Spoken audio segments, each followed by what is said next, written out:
It's an orange juice. What's up everyone, this is Yarn. The Ice Golem is a low-cost cycle card that functions as a meat shield. Its health is comparable to a mini P.E.K.K.A or Miner for the cost of 2 elixir. It has the move speed of a giant, which is slower than a knight. With its lower move speed and damage, it's safe to ignore a lone Ice Golem. It only targets buildings like a hog, but is not a threat by itself. It's not worth pulling unless it's supported. Since it only targets buildings and deals 5 times less DPS than a knight, the Ice Golem is not a substitute for the knight. Upon dying, the Ice Golem casts a Frost Nova that impacts units within a 3-tile radius. This Nova will slow down units by 35% for 3 seconds, which is the same slow as the Ice Wizard. The Frost Nova damage is weak and will not take out skeletons. The slow and damage affect ground as well as air units. Slows in the game do not stack. The highest slow will override, so the Frost Nova, Poison, and Ice Wizard will not slow the unit for more than 35%. The Ice Golem is very slow and has the lowest DPS in the game, so its primary role isn't to reach the tower, but rather to function as a meat shield. But if you can get it to the tower, it's a great tank for heavy hitting units. You can push the Ice Golem to the tower with faster units like the Prince. It also ensures the Ice Golem's Frost Nova can reach the tower. Pairing the Ice Golem with goblins is a low risk, high reward combo. The Ice Golem protects the goblins, then upon dying, slows the tower for 3 seconds. The results are devastating if Zap isn't available. Lightning targets the highest health units, so it can act as a lightning rod, protecting the weaker support units. It's incredibly slow and should never be sent in alone. When a tower is down, it won't even land 1 hit, but its Frost Nova does reach the tower. An Inferno Tower can take it out before it can get within the Frost Nova range.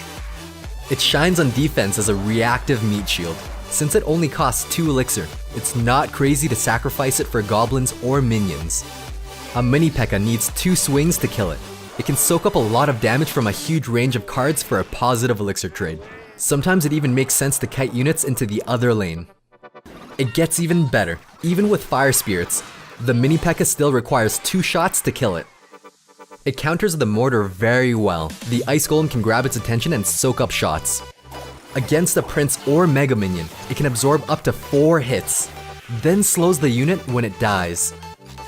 If there are melee units in a giant push, you can pull the units into the other lane. Fire Spirits complement the Golem very well. It can distract 3 Musketeers while Fire Spirits do work, then slows them for a total of 3 seconds, completely shutting them down.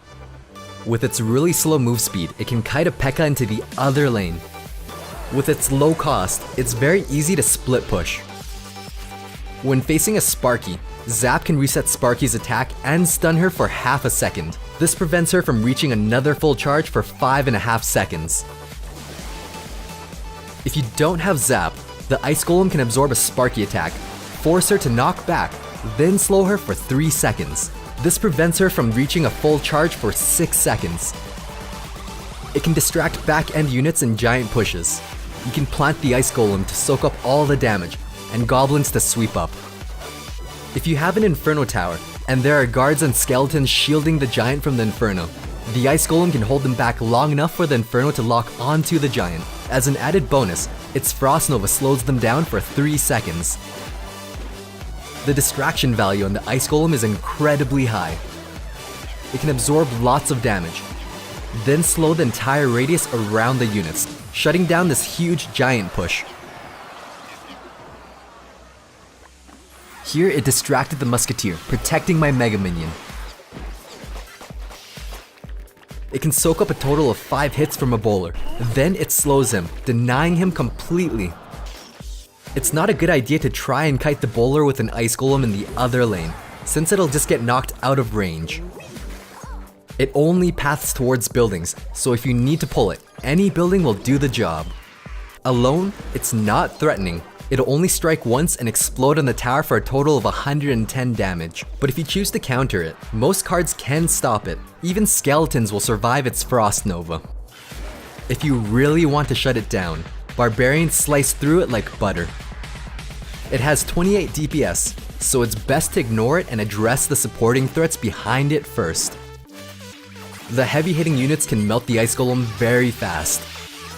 Thanks for watching. Stay tuned for more quality OJ.